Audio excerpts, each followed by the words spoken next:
Mesdames, Messieurs, bonjour. Dans le sommaire de cette édition, 1350 femmes de 54 groupements seront impactées pour la première phase du programme d'appui à l'entrepreneuriat féminin et artisanal dans le département du Zou. Le programme couvre les communes d'Agbanyezoum, de Zapota, Zobotoubé et de Zayanando. Divers accompagnements sont prévus et visent à induire une croissance économique locale.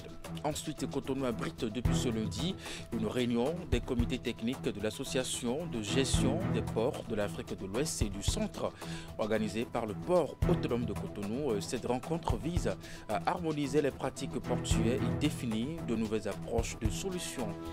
Et puis enfin, après le match nul de 2 buts partout face aux Warriors de Zimbabwe, lors de la 5e journée des éliminatoires de la Coupe du Monde 2026, les Guépards du Bénin jouent leur chance face à l'Afrique du Sud à Abidjan pour le compte de la 6e journée. À suivre dans un instant les propos avant-match de cette confrontation de sélectionneurs des Guépards. Voilà pour le sommaire de cette édition. À nouveau, bonjour et bienvenue si vous nous rejoignez. Le lancement du programme d'appui à l'entrepreneuriat féminin et artisanal dans le département du Zou. 1350 femmes de 54 groupements seront impactées pour cette première phase du projet qui couvre les communes d'Agbanyezoum, de Zapota, de Zobodomé et de Zayanando. Divers accompagnements sont prévus et visent à induire une croissance économique locale par l'amélioration du volume de vente des coopératives et surtout la qualité des produits. Les détails avec Imet Hélène Moussou. Le programme d'appui à l'entrepreneuriat féminin artisanal PAEFA intervient désormais dans le Zou aux 1124 entreprises individuelles et de type coopératif bénéficiaires. De son accompagnement dans 26 communes des départements de la Takora, la Liborie, le Borgou, l'Atlantique et le Mono, s'ajoutent dorénavant 1350 membres de 54 groupements de femmes entrepreneurs des communes d'Agbanyezoum, Zapota, Zobodomé puis Zayanando. Il est très nécessaire de renforcer les capacités de ces femmes pour vraiment s'attendre à l'amélioration de leurs revenus, à l'amélioration de leur statut juridique et économique. À travers le PAEFA, près d'une dizaine de services seront offerts aux bénéficiaires avec pour objectif d'induire une croissance économique locale par l'amélioration du volume de vente des coopératives et surtout l'amélioration de la qualité des produits. D'abord, du diagnostic et du conseil d'entreprise. Ensuite, de la formation et vous permettre de pouvoir produire des plans d'affaires. De l'assistance à la formalisation administrative et juridique, de la formation en gestion d'entreprise, de la formation aux outils numériques, de la formation aux activités métiers, de ce que vous voulez faire, de l'assistance aux demandes de crédit et de microcrédit, de l'appui aux actions marketing, aux actions de développement de votre activité, e-commerce, échantillonnage, marketing, publicité. Et enfin, il sera mis à votre disposition en fonction de vos besoins, de ce que vous avez demandé, des équipements pour vous permettre de transformer les produits sur place. Le lancement des activités du dit projet vient marquer une avancée décisive dans l'ambition collective des acteurs impliqués d'autonomiser économiquement les femmes et valoriser leur savoir-faire artisanal et entrepreneurial en général. Et tout cela a un sens parce que, in fine, il s'agit de travailler au bien-être individuel et collectif et travailler à la promotion d'une économie inclusive. Exécuté sur financement de la coopération belge, le PAEFA est la preuve d'une synergie d'action entre le ministère des petites et moyennes entreprises et de la promotion de l'emploi à travers l'Agence de développement des petites et moyennes entreprises ADPME en collaboration avec l'Association pour la promotion de l'éducation et de la formation à l'étranger APFE qui est aussi chargée de sa mise en œuvre dans les différentes zones. Le certificat de qualification professionnelle CQP, session de mars 2025, a été lancé ce lundi au lycée technique et professionnel Koulibaly de Cotonou. 2490 candidats, dont 366 femmes, prennent part à cet examen. Le premier dans le cycle des examens au niveau de l'enseignement secondaire et de la formation professionnelle. Le point avec Virgilia Roléon, Elvis Otonoukoua. 8 heures au lycée technique et professionnel Koulibaly de Cotonou. La ministre des Affaires sociales et de la microfinance lance la première épreuve du certificat de qualification professionnelle. Le premier examen dans le cycle des examens au niveau de l'enseignement secondaire et de la formation professionnelle. Cet examen représente une étape importante dans le parcours des apprenants qui sont désireux d'entrer dans le monde du travail avec des compétences solides. La formation professionnelle, l'enseignement technique, aujourd'hui, occupe une place stratégique dans la politique éducative du gouvernement et c'est ce qui justifie les lourds investissements qui se font dans ce secteur parce que ce sont des leviers essentiels pour l'insertion socio-professionnelle, les emplois et bien sûr la croissance économique. Et nous mettons d'ailleurs un point d'honneur à la qualité de la formation et aussi à la crédibilité des évaluations qui sanctionnent donc la fin du parcours des apprenants. Ce centre de lycée technique Koulibaly de Cotonou compte 72 candidats, 15 menuisiers bois, 22 électriciens bâtiments, 14 mécaniciens automobiles, 9 soudeurs et 12 spécialistes en froid et climatisation. Sur le plan national, ils sont au total 2490 candidats, dont 366 femmes. Répartis dans 33 centres identifiés dans les 12 départements du Bénin, ils composent dans 18 matières. Nous avons cette journée du lundi qui est la journée de composition en connaissances théoriques, commune à tous les 18 métiers. Et ensuite, demain, après cette composition, l'anonymat, le secrétariat et les corrections de la phase théorique d'aujourd'hui sera faite. Mercredi, nous avons la phase pratique dans différents métiers avec les maîtres artisans, les maîtres professionnels de chaque métier. Et jeudi, nous avons en même temps le secrétariat, la correction de la phase pratique. Vendredi, nous avons la délibération. Les résultats du certificat de qualification professionnelle, session de mars 2025, sont attendus au plus tard samedi prochain. 13e édition de la Journée internationale des forêts. L'événement a mobilisé dans la ville de Dassazoumé plusieurs invités et de personnalités. Les festivités portées par la Direction générale des eaux et forêts et chasse ont été axées sur le thème les forêts et les aliments. Bien d'autres activités ont été menées. Il a été aussi question de la mise en place du club des enfants ambassadeurs des forêts. Les manifestations ont été présidées par la directrice de cabinet du ministère du cadre de vie. Voici le détail. Événement annuel, la célébration est symbolique et consacrée à la préservation du patrimoine forestier. La Journée internationale des forêts offre également l'occasion de réfléchir à l'importance des écosystèmes. Pour cette édition 2025, les manifestations officielles ont eu lieu à l'école primaire publique de Dassa-Quartier. Elles ont réuni autour de la communauté scolaire de cette école les agents de la Direction générale des eaux, forêts et chasse, autorités communales, départementales, celles du ministère du cadre de vie et autres. Je suis particulièrement honoré d'être associé à un tel événement porteur de sens et de perspectives pour l'avenir de notre planète. Le choix du département des collines pour accueillir cette célébration officielle étant un souhait ardent et légitime des populations locales. En effet, ce département se distingue par la richesse de son patrimoine forestier, comptant 6 forêts classées et plus d'une centaine d'espaces forestiers communautaires et sacrés. Il constitue l'un des départements les plus boisés du Bénin. Moment de rappel des actions menées dans le pays en général et dans les collines en particulier pour, entre autres, sauvegarder les diverses forêts. Les réjouissances ont aussi été une aubaine pour mûrir les réflexions quant à la réorientation des approches placées sous le thème les forêts et les aliments.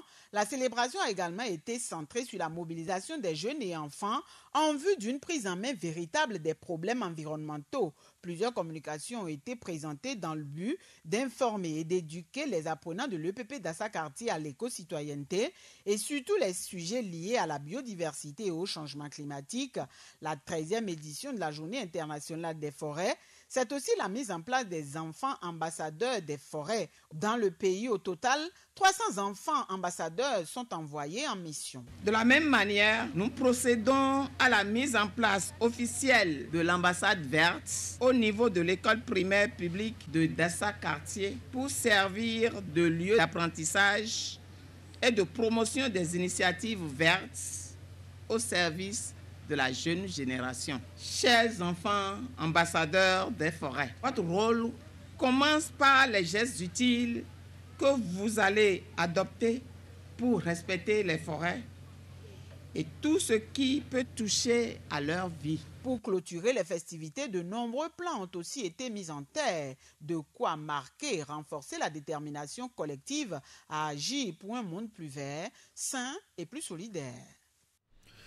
Les habitants des communes de Savet, d'Assazoumé et Glazoué peuvent désormais se réjouir d'un miracle qui s'opère dans leurs localités respectives. L'accès à l'eau potable de qualité qui longtemps a constitué pour eux une difficulté est une réalité.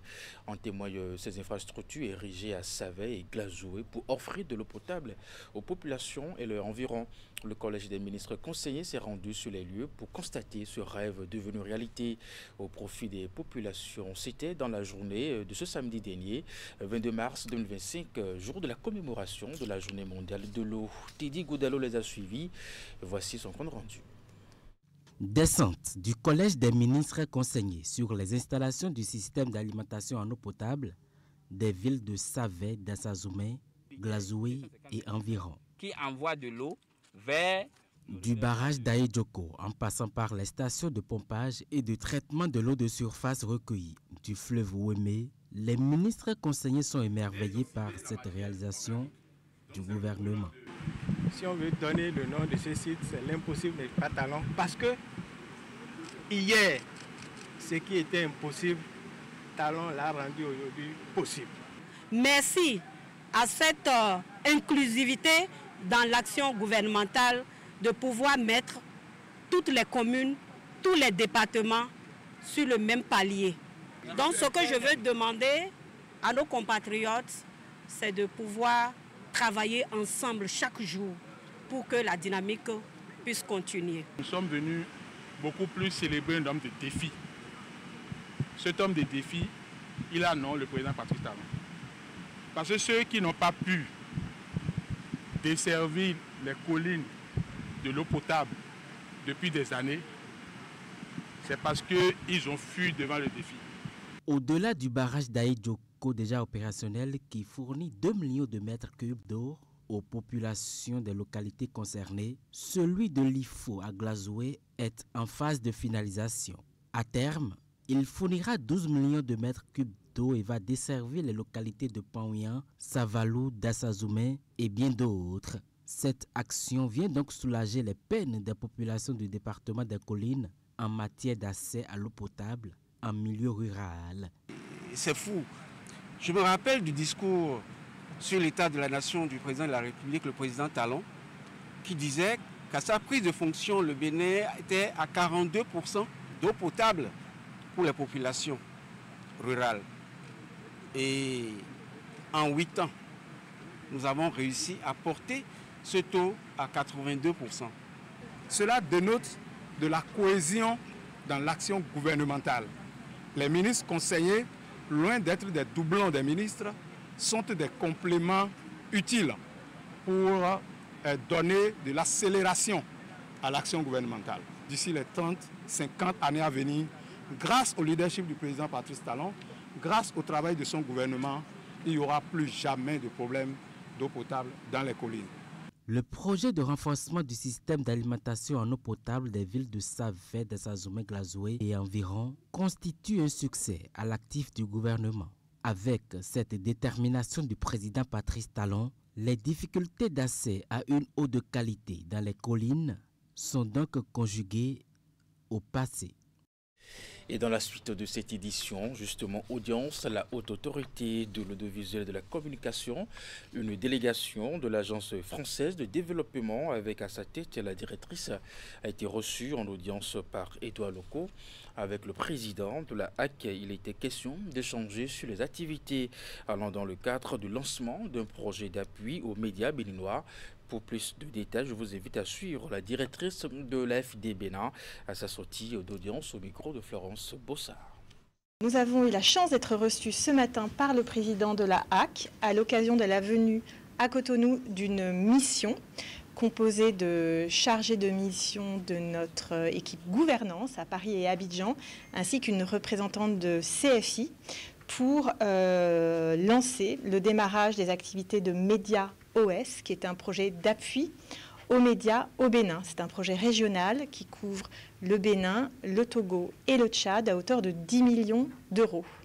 L'enjeu de ce projet, c'est d'accompagner, d'appuyer les médias, à la fois sur un plan organisationnel, mais aussi en formation et en appui à la production de contenu. Enfin, l'ensemble des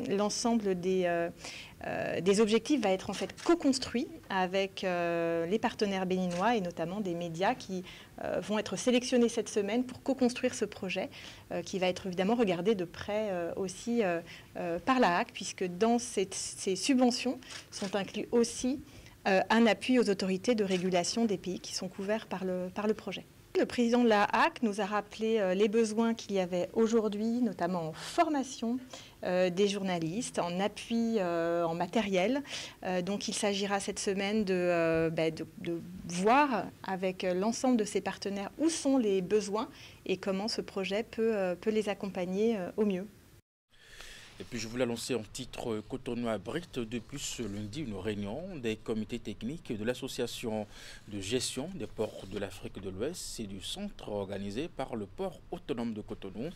Cette rencontre vise à harmoniser les pratiques portuaires et définir des approches de solutions en réponse aux enjeux de l'heure. Hugues Vigningbe, Simon Rolonon pour les détails. La délégation de l'autorité portuaire. La présence dans cette salle de délégations en provenance du Togo, du Nigeria, de la Côte d'Ivoire, du Ghana et d'autres pays d'Afrique subsaharienne et centrale témoigne de l'importance des assises. Elles concernent le comité des affaires administratives et juridiques et le comité des finances et études économiques de l'AGPAOC. Les recommandations concernant la digitalisation sous d'autres cieux des processus portuaires, l'amélioration de la gouvernance, le renforcement des compétences, l'adaptation des enjeux environnementaux doivent désormais se traduire par des résultats tangibles et mesurables. Les ports du XXIe siècle doivent être intelligents, durables, inclusifs et résilients. Cette évolution nécessite la réévaluation de nos modèles opérationnels, de nos cadres juridiques et de nos stratégies financières. La réunion intervient dans un contexte de célébration des 60 ans du port autonome de Cotonou, qui entend partager avec ses hôtes son expérience dans le secteur portuaire.